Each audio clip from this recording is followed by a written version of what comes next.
Rodrigo Barroso Gonçalves, bacharel em Ciência da Computação pela Universidade de Blumenau, Santa Catarina. Cheguei em Marabá em 2006 e antes morei em Blumenau e trabalhei em algumas cidades de Santa Catarina, Florianópolis, Itajaí e criei a empresa em Marabá em 2008. Fiz a minha faculdade e terminei em 99, 2000, entrei no mestrado em Florianópolis e 2000 trabalhava com tecnologia em Santa Catarina, que é o maior polo de desenvolvimento de softwares do país. Desenvolvia softwares desde 94 até 2006, quando eu fui convidado para vir a Marabá para trabalhar numa universidade particular. E dentro da universidade a gente criou a IR Tecnologia, que é a mesma empresa da FibraLink hoje. Mas ela veio se tornar Telecom em 2014, dentro já de uma área de desenvolvimento de projetos para grandes empresas aqui em Marabá. Então, em 2014 a gente decidiu mudar o nome Fantasia e entrar na área de Telecom. Aí nasceu a FibraLink. Bom, os provedores regionais cresceram muito nos últimos anos, né? De 2010, quando eles surgiram, para agora, né? A gente está falando em 16 mil provedores regionais no Brasil, né? E dos grandes a gente está falando de 3 ou 4 grandes, né? Esses grandes dominavam o mercado até 2010 e exatamente essa distância que eles têm com o cliente, né? Por estar em outras cidades, em grandes centros e pelo volume de tratativas, né? Os provedores regionais vêm ganhando mercado até hoje, né? Então, na nossa região não é diferente. A média Brasil é de 51% atendido por essas 16 mil empresas regionais. E na nossa região aqui do Pará, 70 e poucos por cento atendidos pelos pequenos provedores. E o grande diferencial é a proximidade com o cliente, a agilidade com que trata eles. Então, num mundo tão digital e tão imediatista, nesse sentido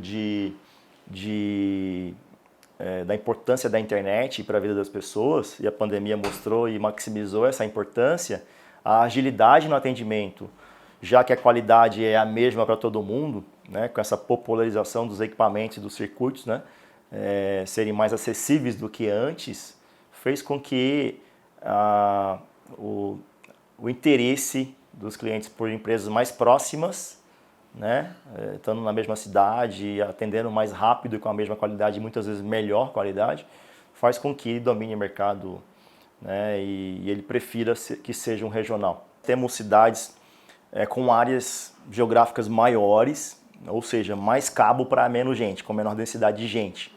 Isso faz com que o nosso payback, que é o tempo de retorno do investimento, seja maior, né? Por outro lado, nós temos uma concorrência um pouco em menor número, né? Apesar de que tecnologia é igual para todas, a mesma tecnologia que tem aqui, tem no centro de São Paulo, tem no centro de Nova York.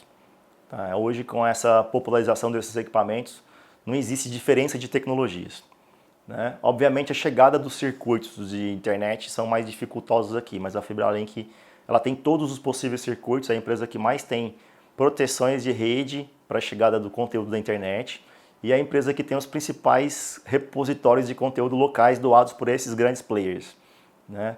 Então, resumindo, nós fomos o primeiro provedor a implantar uma rede GPON na tecnologia atual, que é a mais moderna, no norte do país, 2012. Né? Então isso dá um diferencial a nível de know-how para o nosso negócio há mais de 10 anos. Com uma menor concorrência e com uma menor densidade de gente. Já que quando você fala Amazônia, você está falando de uma região que é muito grande a nível geográfico, e quando você pega o mapa do IBGE do último censo, você vê as maiores cidades em densidade geográfica do Pará, fora da região metropolitana, nessa nossa região de Marabá e Paraupebas. Então, a gente não é tão pequeno a nível de densidade assim. Mas, em geral, tem os dois lados de se implantar um provedor de internet, uma empresa de internet na Amazônia por esses dois fatores. Mais investimentos, por ter menos densidade e maior geografia, mais e menos concorrência. Então são os dois lados que se balanceiam. 80% do mundo está conectado, né? Quase isso. Então esse é um número sem precedentes, nunca foi tão conectado.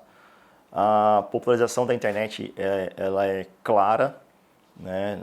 É uma ida sem volta, né? Tudo está se digitalizando, essa globalização existe, a densidade dos conteúdos estão se descentralizando. Isso quer dizer, conteúdos mais próximos do usuário, aumentando velocidade, aumentando banda, né? Melhorando a qualidade desses serviços. O celular, o smartphone, hoje é o dispositivo mais importante do mundo, né? No Brasil, a gente tem mais de um dispositivo por pessoa, né? Então é uma média muito alta a nível mundo também.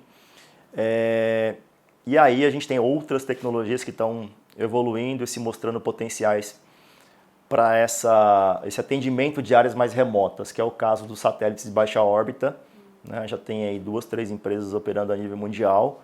E existe uma tendência, sim, de que esses satélites de baixa órbita, que a gente chama de uma formação de um cluster mundial, né? São milhares de satélites a uma distância da Terra muito abaixo do que era antigamente. Antigamente se falava de 100 km da Terra, hoje está se falando em 20 km de distância dos satélites da Terra, fazendo com que o tempo de resposta melhore, né? Então, com essa clusterização de satélites, eu diria que esses 20%, 15% da população que está em áreas mais remotas tenham acesso mais facilmente à internet.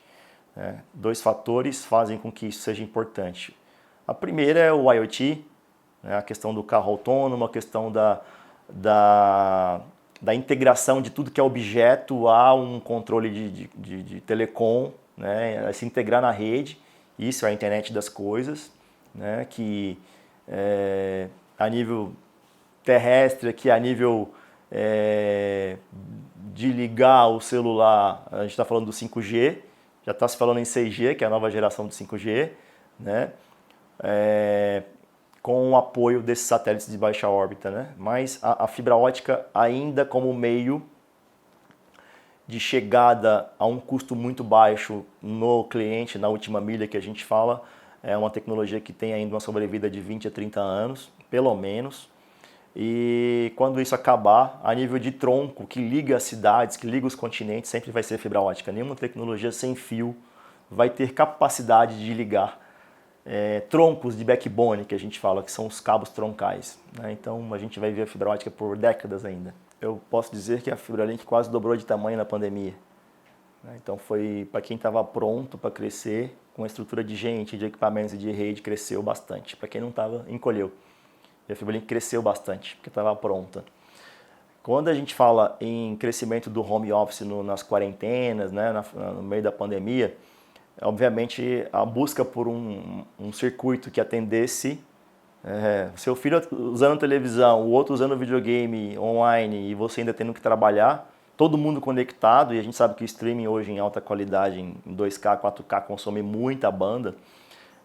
Sim, foi uma busca frenética por qualidade.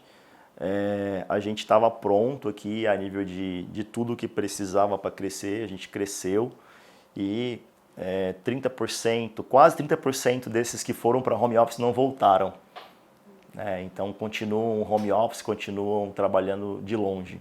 Isso foi uma coisa boa também, porque quebrou aquele paradigma de bater ponto físico, local, de que você não podia sair da empresa, né? Eu mesmo morei na zona rural por 1 ano na pandemia e trabalhamos normal, eu e minha família toda. A nível de colaboradores, a gente teve, obviamente, a maioria das pessoas que trabalham hoje aqui dentro, que não precisa atender cliente diretamente, eles trabalharam em casa, né? Então todos os nossos colaboradores têm FibraLink gratuito, né? com o melhor plano, então não teve essa dificuldade. E os que atendem cliente fisicamente, esses tiveram que, como é um serviço essencial, tiveram que continuar trabalhando. Todo mundo sabe. E hoje a gente está em 8 cidades, né? Estamos em Tupiranga, São Domingos, que está aqui próximo. Estamos em Paraupebas, a nível de varejo. Tá? Xinguara, Redenção, Rio Mari e Canaã dos Carajás. Rio Mari vai inaugurar agora daqui a alguns dias. Canaã inaugurou tem um pouco mais de um mês, já tem mais de 1.000 clientes ativos, então realmente é um sucesso em Canaã. Paraupebas a gente é líder de mercado, Marabá líder de mercado, então em geral nós somos o maior provedor de internet do sul do Pará. E agora a gente está abrindo outras unidades, inclusive em outros estados. Hoje nós somos um grupo, né? São várias empresas que fazem parte do grupo, né? Que atende a FibraLink, são somados diretos 340 colaboradores. A nível de Marabá, nós temos um acordo, né? Obviamente eles recebem recursos de contratação de circuitos e eles combinaram para todos eles contratarem FibraLink. Então as escolas estaduais hoje e a maioria das municipais são clientes FibraLink por acordo entre eles, né? Então a gente tem um tratamento especial, de atendimento especial para essas escolas, um time específico para essas escolas.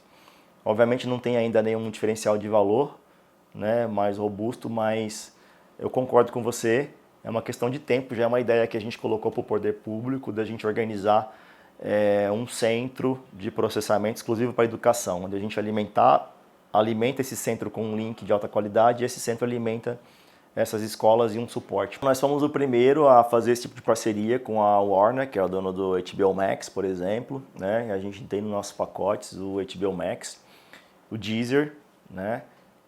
Mas ainda tem vários players que não abriram para os provedores regionais ainda, né? Não vou falar nome, mas a FibraLink é o maior parceiro regional para disponibilizar esses SVAs que a gente fala, esses aplicativos de streaming. Nós temos outras coisas vindo aí, né? A gente também tem e-books, tem vários aplicativos para todas as áreas e é uma tendência assim que esses grandes players, agora a gente já está vendo a Globoplay já abrindo para alguns provedores regionais, então é uma questão de tempo, os outros também abrirem essa parceria conosco.